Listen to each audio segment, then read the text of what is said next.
Hey fellow Filipinos, let's figure out being a makabayan together because as what Apolinario Mabini once said, ang tunay na makabayan ay ang tumutupad ng pagbubuti ng kanyang kapwa, gaano mang kaaba ang kanyang katungkulan. Let's wake up every day and be curious in our surroundings. There's nothing wrong by asking, La, ano na? La, ano na? La, ano na? Magandang araw sa inyong lahat, madlang people. So, welcome to our podcast. La, ano na? Before tayo magkwento, Yes. hello, Sir Carlo. Ayun. Hi, Sir Carlo. Kaya namin pinangalan yung podcast na La, ano na? Ano na bang nangyayari ngayon sa Philippines? So, hindi lang siya nag-circulate sa atin, kundi worldwide siya. Yes, nangyari to historically. Yeah. So, kamusta ka naman? Kamusta man yung week mo? Okay naman yung week ko. Ikaw, kamusta ka ba? Iniwan sa ere. Speaking of iniwan sa ere, natatandaan mo pa yung tungkol sa Quirino Grandstand? Oo naman, tatandang-tanda ko yun. It was a tragic event. Nag-mark yun since- historically. Kwento ko na kung ano nangyari. Okay, go.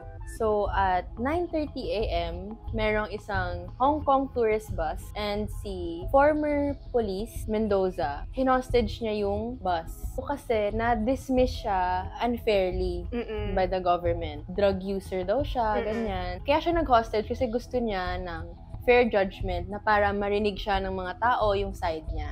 Yung nangyari doon is si Mendoza, humingi siya ng free ride sa driver. And syempre, nag-decline siya. And then, doon na nag-ask si Mendoza ng hostage. Taking. Oo, yun, dineclare na hostage to, ganyan. So, hinandcuff niya yung driver and then inutusan niya yung mga tao doon na isarado na yung mga windows. Yeah. And, syempre, magsispread agad yung news knowing the Philippines. Yeah. Ano naman, pag sa balita, Media, oh, agad. grabe. So, yun nga, nalaman na. And, pumunta naman agad yung mga polis. Si Colonel Orlando Yebra and si Major Romeo Salvador, yun yung mga former colleagues ni Mendoza. Sila naman yung nag-negotiate sa nangyari. Isa lang naman ang hinihingi ni Mendoza. Ang sabi niya na gusto niya lang bumalik sa service, ganyan. And kusa siyang magsusurrender. With handcuffs pa nga daw. Ang nangyari naman, behind the scene, habang nangyari yung negotiations, nag-rehearse na yung mga police kung paano nila i-rescue yung mga tao. Parang nagpa-practice na sila. Ganun. Within the area lang din naman. Oo, within the area lang din. So yung Special Action Force and National Police, nag-take na sila ng position nila ng snipers, ganyan, kung saan sila pupwesto. And yun yung order ng president that time, si Noynoy Aquino. And at the same time, si Isko Moreno, pumunta na siya sa Office of the Ombudsman. So, pinasa niya na yung demand ni Mendoza na, yun nga, gusto niyang bumalik sa police service. And after a series of negotiations, ang ginawa ni Mendoza, nag-release na siya ng 6 tourists and 2 Filipinos. That gives hope to people na susuko siya. Oo, may pag-asa pa na maayos, na maayos ang tahimik. And after nun, yung bus pala is may TV sa loob. So, napapanood lahat doon. Oo, napapanood niya kung ano nangyari. And ang sinasabi about sa kanya doon sa news is puro negative. Like, parang ang sama niyang tao, ganyan. So, ang ginawa niya, humingi siya ng media. Sabi niya na kailangan niya ma-interview para yung side niya naman is mapakinggan. Okay. And syempre, tinanggihan nila yon yung request ni Mendoza. Na unsafe daw pag may media, ganyan. And syempre, naghintay si Mendoza ng matagal. Syempre, nainis na siya, nainip na siya. So, ang ginawa niya, sa paper, nagsulat siya. At 3 p.m. today, deadlock. So, ang meaning nun, if by 3 p.m. wala pa rin yung media, papatay siya. Papatayin niya yung isang tour guide. So, while the police were trying to ease the situation, at 2 p.m., may unexpected guest na dumating. Which is, yung kapatid niya. Oo. And police rin yun, ha? Nasibak siya sa pwesto. Oo, nasibak talaga siya. After that, di ba may na-receive din siyang letter? Yun na yung pinasa ni Mayor Isko. Si Vice Mayor Isko. Tingnan yung letter. So, ang sagot doon sa letter, pag-uusapan pa daw ng masinsinan, kailangan pa ng time. And doon, nagalit na si Mendoza. Sabi niya, wala nang pag-asa na babalik siya sa serbisyo, ganyan. Galit na galit siya. Yes. And then, during that time, merong dinner si Mayor Lim and si Magtibay. Oo.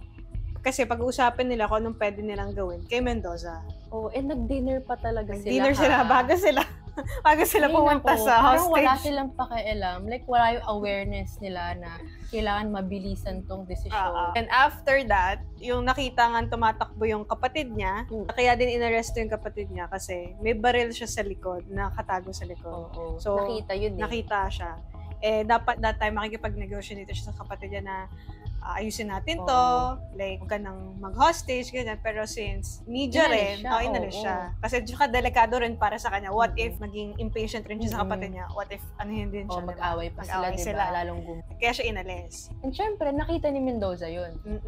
Syempre, yung media, nakatutok na talaga nakatutok. Kitang-kita ni Mendoza lahat ng nangyari. Like, yung pwesto ng SWAT, ng SAF, ng snipers. Kitang sa news hindi ko nga alam bakit kailangan pa ipakita sa news kung saan nakapwesto, di ba? Si Yebra, who tried to negotiate with Mendoza, pero apparently, nagmatigas si Mendoza. Pero ang pinaka-highlight din doon, nagmatigas rin yung ombudsman. Hindi nila lahat sila nagmatigas. Nagmatigas sila. Hindi nila binigay yung hiling ni Mendoza na ibalik siya sa serbisyo. Kasi sino ba naman ako? Like, ang dami kong taon na binuhos sa inyo, pero bakit hindi niyo ako mabigyan ng mataas na posisyon? Parang yung pagkakataon lang na ma-hear yung side niya, diba? Parang nasayang lahat. Sino ba namang hindi talaga mainis? Walang masama, tinanggal pa siya. Yeah, nakita rin siya in a negative way. Ng mga tao. And let's also jump to ano yung flaws na nakita natin. Ikaw, para sa'yo, ano nakita mo? Yung unang-unang flaws is yung negligence talaga. And yung hindi nila pagkinig sa mga demands ni Mendoza. Ang gusto lang naman niya ma-hear yung side niya, di ba? And syempre yung relationship ng China and Philippines. And then, based on our source, Philippines is one of the most chaotic nakakahiya, di ba? Southeast Asia. Nakakahiya. So, as a Filipinos, parang ang ano natin, ang gulo ng pagkakaano natin. And, magulo naman talaga. Di ba? And si Aquino that time, wala siyang...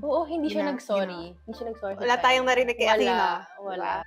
Sabi ni Aquino, our problems now, in 2 or 3 years, we can say that they are laughable when we recall that they were not that great. Parang, wait lang, parang naano ako dito sa linya to, laughable ba yon? Like, ang daming buhay na nawala. Ilang taon yun. Panindigan nyo. Nagkamali tayo. Bakit kulang kayo sa accountability? Hindi yung tatawanan na lang maraming namatay, maraming na-trauma. After ilang years, ano yun?